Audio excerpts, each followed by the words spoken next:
بسم اللہ الرحمن الرحیم۔ ہمارا آج کا ٹاپک ہے جو ویڈیو یہ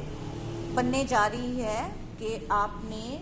ویکسینیشن لگوا لی، اب آپ کو اپنا ریکارڈ ریکوائر ہے، آپ نے وہ سرٹیفکیٹ لینا ہے جو آپ نے اپنے متعلقہ ڈپارٹمنٹ کو جمع کروانا ہے، جس نے آپ کی پے بند کر دی ہے یا آپ کی انٹریز بند کر دی ہیں، ہال میں آپ کو جانے کے لیے کھانا کھانے نہیں دیا جا رہا، جانے نہیں دیا جا رہا، آپ کو شادی کی تقریب اٹینڈ نہیں کرنے دی جا رہی، یونیورسٹی میں آپ کا ایگزام چل رہا ہے لیکن آپ نہیں جا سکتے کیونکہ آپ کے پاس ویکسینیشن سرٹیفکیٹ نہیں ہے، آپ کسی بھی گیدرنگ میں نہیں جا سکتے۔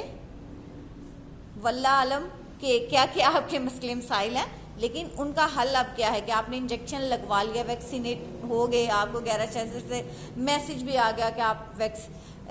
ویکسینیٹڈ ہو چکے ہیں، اب آپ نے کیا کرنا ہے؟ تو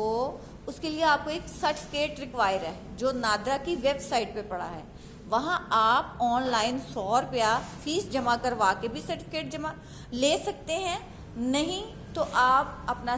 اصلی آئی ڈی کارڈ لیں گے اور نادرا آفس میں چلے جائیں گے، نادرا آفس میں لائن میں لگنے کے بعد 100 روپیہ ان کو دیں گے اور اپنا اوریجنل آئی ڈی کارڈ دیں گے، وہ آپ کو آپ کا مطلوبہ سرٹیفکیٹ مہیا کر دیں گے جس پہ آپ کا اندراج ایز اے ویکسینیٹڈ پرسن ہوگا۔ اس کے علاوہ آپ کسی بھی انٹرنیٹ کیفے پہ بھی جا سکتے ہیں اپنا آئی ڈی کارڈ لے کے، وہاں بھی اگر آپ نے ویکسینیشن کروا لی ہوئی ہے تو آپ کا ریکارڈ جو ہے وہ موجود ہوگا۔ اس کے علاوہ مزید کوئی آپ کو کوئری چاہیے ہو تو برائے مہربانی کمنٹ سیکشن میں ڈالیے گا اپنا سوال، انشاءاللہ ہم آپ کو جواب دینے کی پوری کوشش کریں گے۔ دعا میں یاد رکھیے گا اور پھر سے اگلے کسی مسئلے کے ساتھ انشاءاللہ پھر حاضر خدمت ہوں گے، اجازت دیجیے، اللہ حافظ۔